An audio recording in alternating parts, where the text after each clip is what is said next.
खान अब इस पर पूरा काबिज हो चुका था। बेला के वजूद में एक लहर सी दौड़ रही थी। खान ने इसके पेट पर हल्का सा काटा। ये सब देखने के बाद बेला ने अपनी आंखें बंद कर ली। पूरी रात खान बेला पर अपनी शिद्दत लुटाता रहा और तकरीबन 5 बजे इससे अलग हुआ। बेला जो अपनी सिसकियां दबाई हुई थी कब की बेहोश हो चुकी थी।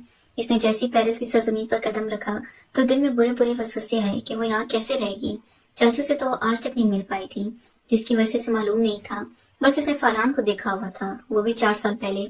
पता नहीं अब वो पहचान पाएगी कि नहीं।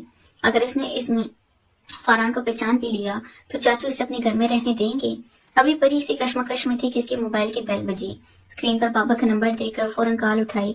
शहाब साहब ने इसे बताया कि फरहान इसे पिक करने के लिए चल पड़ा है, बस रास्ते में होगा और 1 घंटे तक एयरपोर्ट पहुंच जाएगा।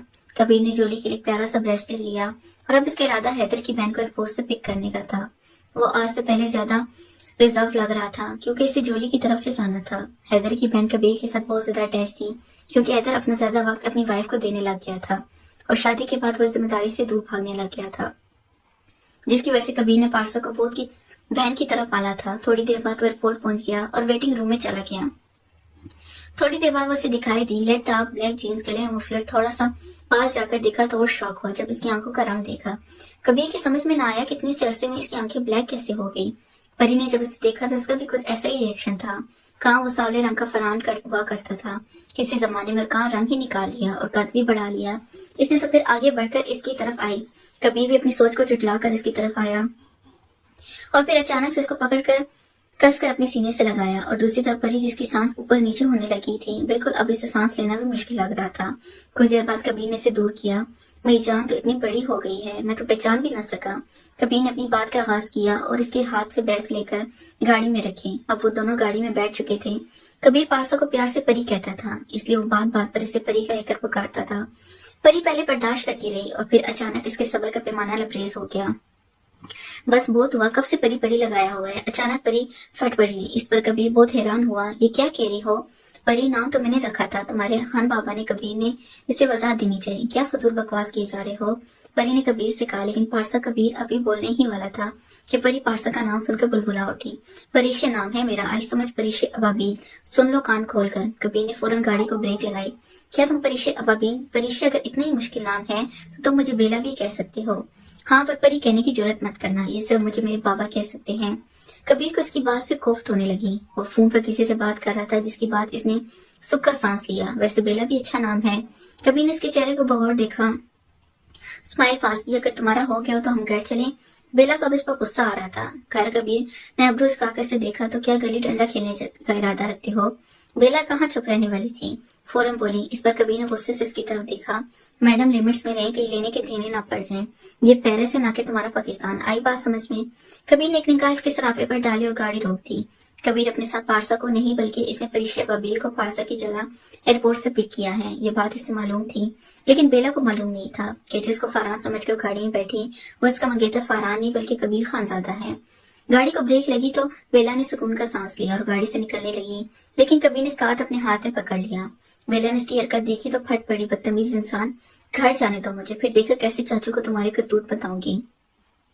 वो इसकी पकड़ से अपना हाथ छुड़ाने लगी। सुनते ही कबीर रोने वाली शक्ल बनाने लगा। सच्ची मैं तो डर गया। इसकी बात सुनकर बेला को और गुस्सा आया।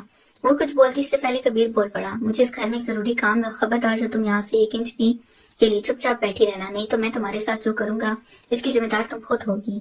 कबीर ने इसे धमकाया और गाड़ी को लॉक लगाकर जोली के घर के अंदर चला गया। बेला तो शौक ही रह गई जब इसने फरहान की हिम्मत देखी, जो असल में कबीर था।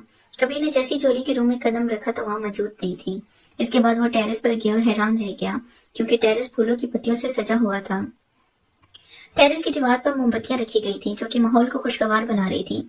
अचानक इसे पीछे से किसी ने गले लगाया और अपना बाजू कबीर के ऊपर लाकर इसकी शर्ट को मुट्ठी में पकड़ा। कबीर एक झटके से इससे दूर हो गया। कबीर जैसे ही जोली से दूर हुआ, जोली वहां से भागती हुई रूम में आ गई। शिट, ये क्या कर दिया? मैंने इसे मनाने आया था और उल्टा नाराज ही कर दिया। कबीर ने अपने हाथ को दीवार पर मारते हुए खुद से कहा और फिर जोली के रूम में चला गया। इसने ऊपर से नीचे तक जोली को देखा, जिसने बैक लेग ड्रेस पहना हुआ था और पेट कबीर की तरफ होने की वजह से कबीर को बआसानी देख रही थी।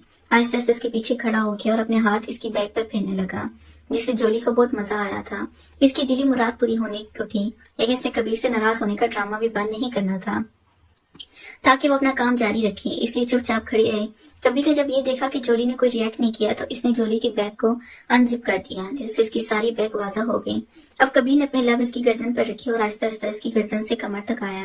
تقریباً 5 منٹ بعد جب جولی نے کچھ نہ کہا تو اس نے جولی کو روک کر اپنی جانب کیا اور پھر اس کے بال دونوں جانب سے پیچھے کیے۔ جولی مجھے معاف کر دو، مجھے پتہ ہی نہیں چلا کہ کب تم پر ہاتھ اٹھا لیا۔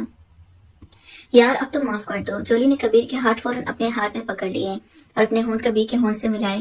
کبیر اب چاہ کر بھی پیچھے نہیں ہٹ سکتا تھا کیونکہ وہ پہلے ہی ایسی غلطی کر چکا تھا جس کا خمیازہ اپنے ڈیڈ سے تھپڑ کی صورت میں بھگت چکا تھا، اس لیے وہ جولی کی انا کا بھرپور ساتھ دے رہا تھا۔ جولی نے اپنے دونوں ہاتھوں سے کبیر کی شرٹ کے بٹن کھول کر اس کی شرٹ اتار دی۔ دوسری طرف بیلا کو گاڑی میں بیٹھے 1 گھنٹہ ہو چکا تھا لیکن وہ ابھی تک باہر نہیں نکلا تھا۔ پتہ نہیں وہ اندر کیا کر رہا تھا، یہ سوچ کر اس نے اندر جانے کا فیصلہ کیا۔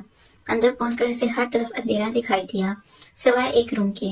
پہلے تو اس نے واپس جانے کا سوچا کہ اگر فرحان کو پتہ چل گیا تو نہ جانے وہ اس کے ساتھ کیا سلوک کرے گا، لیکن پھر اس نے سوچا کہ وہ اس کا منگیتر ہے، اس کے بارے میں خبر تو رکھنی چاہیے۔ یہی سوچ کر وہ اندر جانے کے لیے تھوڑا نزدیک گئی تو ان دونوں کو کسی میں مشغول دیکھا۔ یہ دیکھ کر بیلا کے ہوش اڑ گئے۔ چھی چھی، شرم گھٹیا انسان، اب دیکھنا کیسے مزہ چکھاتی ہوں تمہیں، یہ کہہ کر اس نے فوراً موبائل نکالا اور ویڈیو بنانے لگی۔ جولی کو بیلا نہیں دیکھ سکتی تھی لیکن کبیر کی شکل بیلا کی بآسانی نظر آ رہی تھی۔ دوسری طرف کبیر کو دروازے کے باہر کسی کے ہونے کا احساس ہوا تو اسے اچانک بیلا کا خیال آیا کیونکہ مسٹر جیمز آج ملک سے باہر تھے۔ اس نے فوراً جولی کو خود سے الگ کیا اور اسے ڈرنک لانے کا کہہ کر باہر نکلنے لگا۔ جیسے ہی بیلا کبیر کو باہر آتے ہوئے دیکھا تو اس کی ہوائیاں اڑنے لگیں۔ وہ فوراً ٹیبل کے پیچھے چھپ گئی۔ کبیر باہر نکلا تو اسے کوئی نظر نہ آیا، وہ اپنا وہم سمجھ کر چلا گیا جب اچانک کسی ٹیبل کے نیچے کسی کی حرکت کرنے کا احساس ہوا۔ اس نے جیسے نیچے بیٹھ کر جھانکا تو بیلا کو اپنے منہ کے آگے ہاتھ رکھا دیکھ کر حیران رہ گیا۔ اس نے فوراً اسے کھینچ کر باہر نکالا۔ اس سے پہلے کہ بیلا چیخ مارتی کبیر نے اس کے منہ کے آگے فوراً اپنا مضبوط ہاتھ رکھ دیا اور اسے گھسیٹتے ہوئے باہر لے گیا۔ وہاں جا کے اسے فوراً دیوار کے ساتھ لگایا۔ جب بیلا نے اسے اتنے پاس دیکھا اور وہ بھی بغیر شرٹ کی تو اس نے اپنی آنکھیں زور سے بند کر لی۔ اپنا موبائل دو، کبیر نے آہستہ مگر کے غصے سے آنکھیں نکالتے ہوئے کہا۔ میرے پاس نہیں ہے، دور ہٹو مجھ سے، بیلا نے ہچکچاتے ہوئے کہا۔ اس سے کاز کی بات سن کر کبیر اور نزدیک ہوا اور اپنے چہرے اس کے چہرے کے پاس کیا۔ دیکھو آرام سے مجھے فون دے دو، نہیں تو پنشمنٹ تو تمہیں ملنی ہی ہے، یہ نہ ہو کہ اس کو میں اور سخت بنا دوں۔ کبیر نے کہا اس کی آنکھوں میں دیکھتے ہوئے اس سے کہا نہیں میرے پاس نہیں ہے۔ ابھی وہ اتنی کہتی کہ اس سے محسوس ہوتا ہے کبیر اپنا ہاتھ اس کی شرٹ کے اندر ڈال رہا ہے۔ جیسے کبیر اپنا ہاتھ اس کے جسم کو لگاتا ہے بیلا کے منہ سے آ نکلتی ہے۔ فرحان بیلا بھی اتنا ہی کہتی ہے کہ کبیر اپنی ہاتھ کی گرفت اس کے جسم پر مضبوط کر لیتا ہے اور اس کے پیٹ پر ہلکی سی چٹکی کاٹتا ہے۔